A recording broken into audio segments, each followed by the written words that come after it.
Life seems to be full of questions, doesn't it? First thing in the morning, it's what shall I wear? What shall I have for breakfast?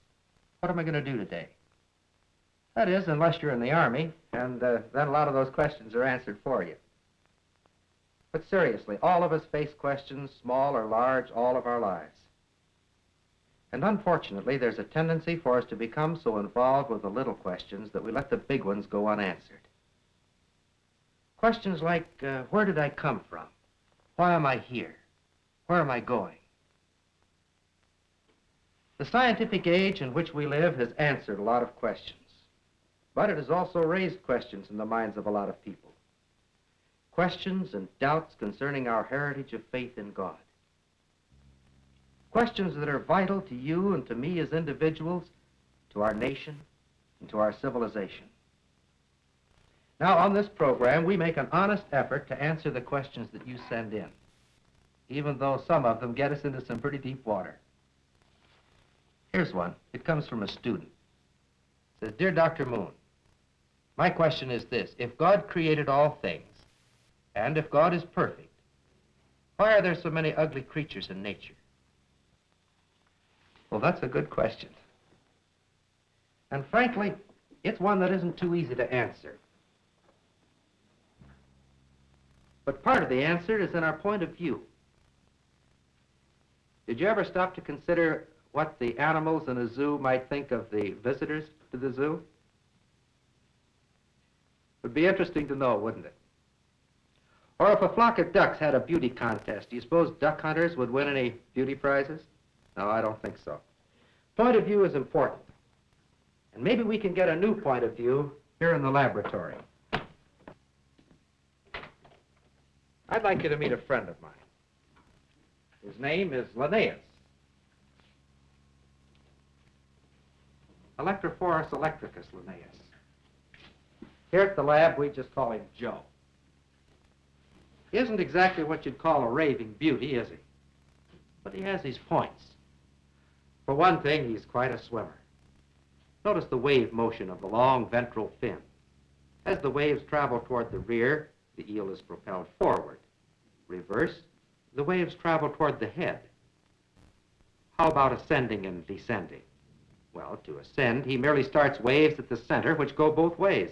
And to descend, the waves start at both ends and work toward the middle. Joe is commonly called an electric eel.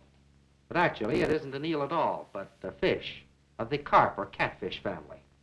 Now, the eel part of his name may not be correct, but he sure came by the electric part honestly. There are stories of cattle, horses, even human beings being killed by the electric shock of eels just like this. In fact, along the Amazon River, ranchers have lost so many cattle that they have what they call electric eel drives. They herd the eels into shallow water and then they kill them with their machetes. Oh yes, they have insulated handles on the machetes. Now, of course, electrical impulses can't be seen. But if we put an electrode at each end of the tank, we can hear the electrical discharge on a loudspeaker. Now, those gentle pulses are part of the eel's radar system. In some mysterious way, he uses them to locate his food. Now, so far as we know, all adult electric eels are blind. They have heavy cataracts on their eyes. Now, eels feed on small fish, and if it weren't for this radar system, they'd starve to death. Now, when an eel locates a fish or when he is disturbed, he puts out what we call the double whammy. This is a terrific shock that stuns anything in the water nearby. The only way you can describe Joe's table manners is to say that they're downright shocking.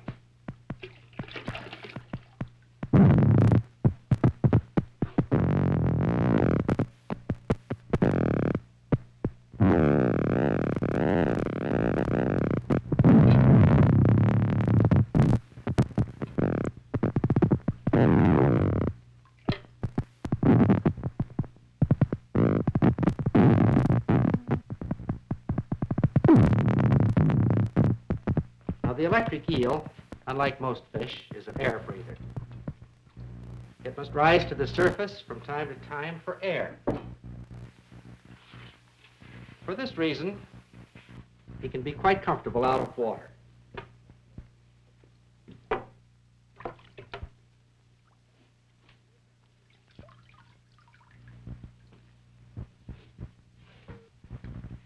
Now, the vital organs of the electric eel are all in the front 10 inches of his body. The rest is pure power plant. And believe it or not, he can generate more than 500 volts. Here we have a bank of 36 neon lamps. We'll connect these to our eel electrodes. Now, of course, the eel is designed to operate in water. His electrical system doesn't function too well in air, but even under these conditions, he should give us enough power to light the lights.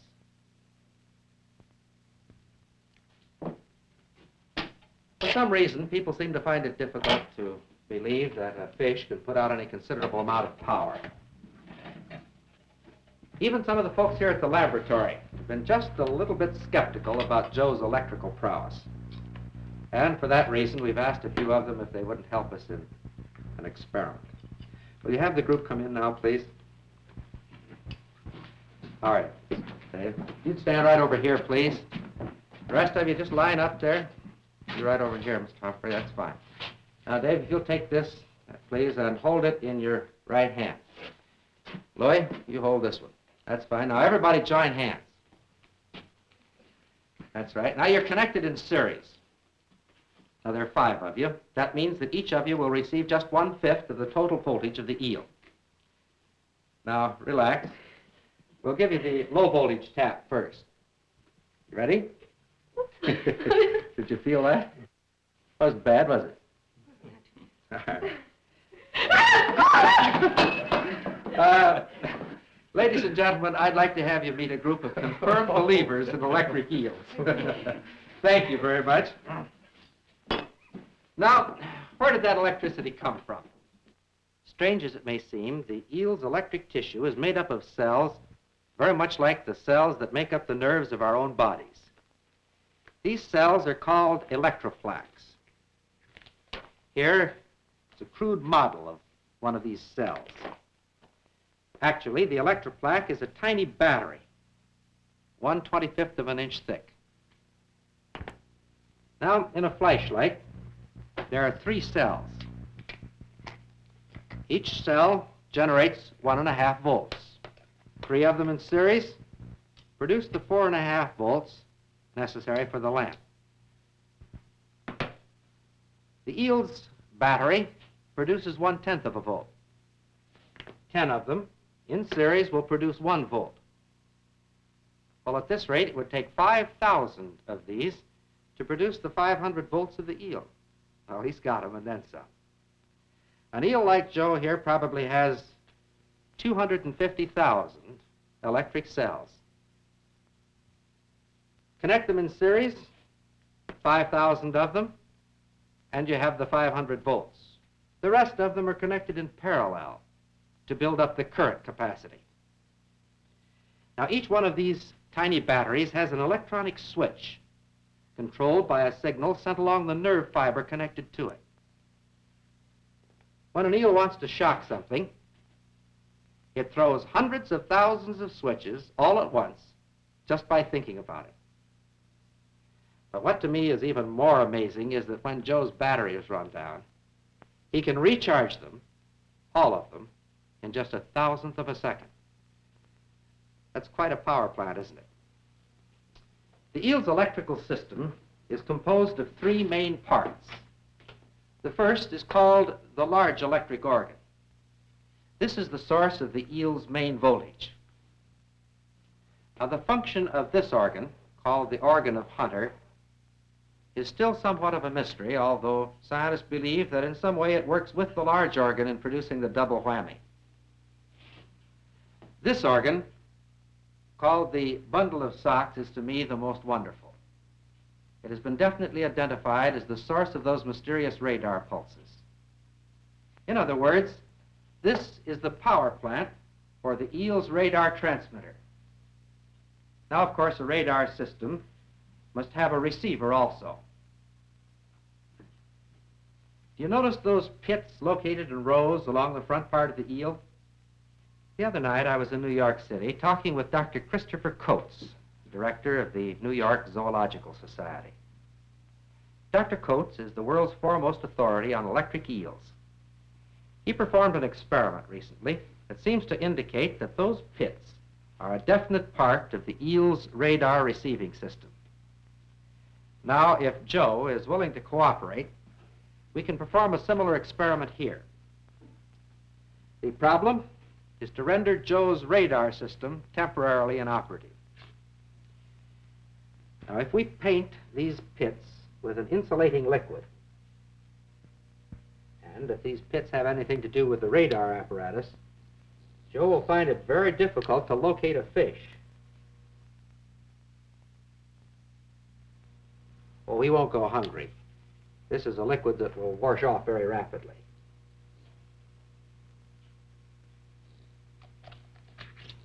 All right, Joe, let's go back into your tank.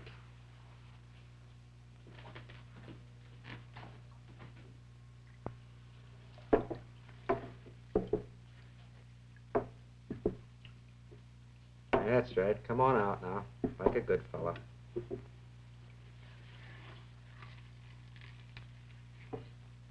Now, we want to give him a good supply of fish.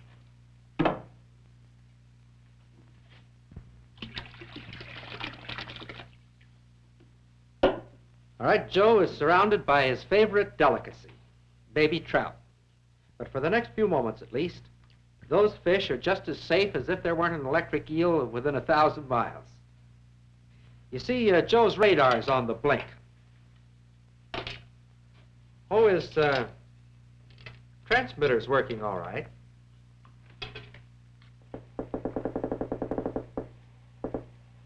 He's still putting out those radar pulses. Actually, it's his receiver that's not operating. Now, let's think for just a moment about what that means. To a certain extent, we can locate objects with our ears. We can tell roughly the direction from which a sound is coming. But you know, if I were blindfolded, I'd sure hate to try to catch a greased pig simply by listening to its squeal. But this problem, compared to Joe's, is relatively simple. You see, sound travels 1,100 feet per second in air. But Joe's radar pulses travel at the speed of light, 186,000 miles per second. This means that an electric eel's radar system must be able to interpret time difference that is less than 1/1000th of a second. This is so amazing as to be almost beyond belief. Well, Joe, you're quite a fellow. You may not win any beauty contests, but you've given us a lot to think about. And I hope a new point of view. You know, I'm not certain that we've gotten to the bottom of that first question yet. I think there's something more important than Joe's good looks involved. Let's go back and look at that question again. Maybe we overlooked the important part. If God created all things, and if God is perfect, why are there so many ugly creatures in nature? If God created all things. You know, that's a question in itself. Sometimes you can best answer a question by asking one, so let's put it this way. If God didn't create all things. If God didn't create all things, where did Joe get his radar? Where did the electric eel get those hundreds of thousands of tiny batteries with their electronic switches and all the nerve fibers that are connecting them?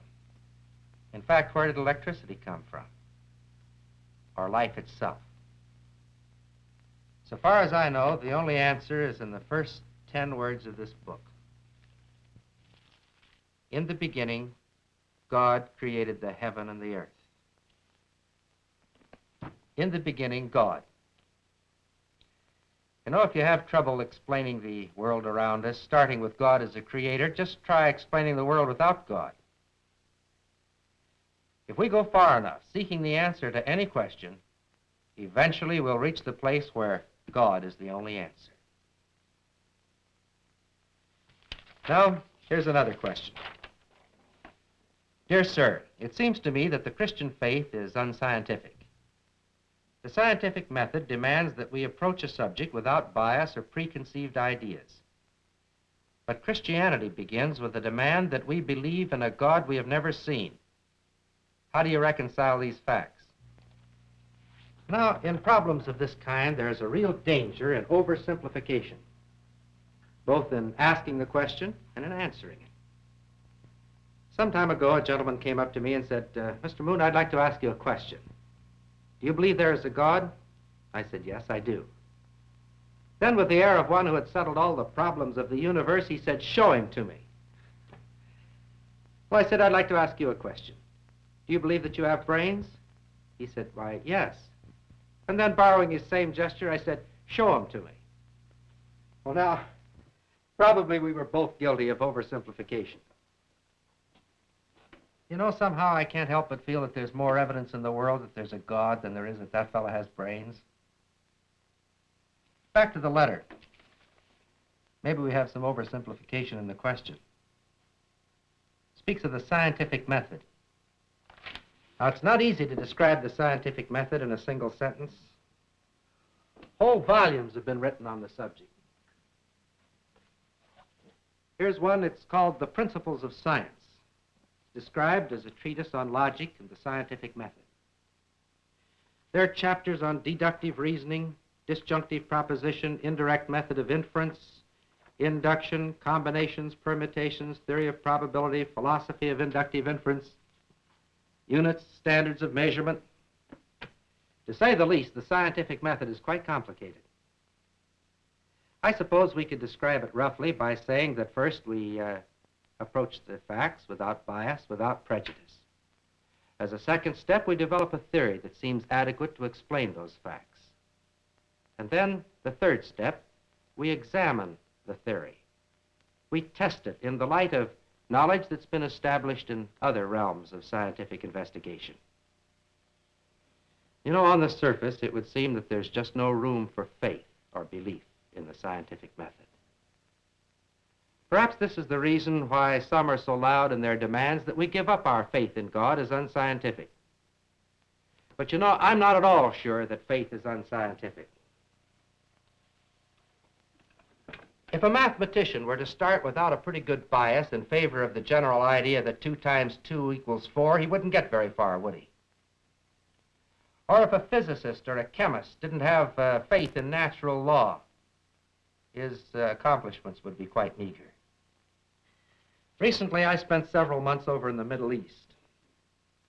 During the time I was there, I made 2 trips down into Egypt.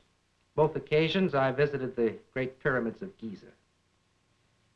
Now, I didn't happen to meet the gentleman who built those pyramids.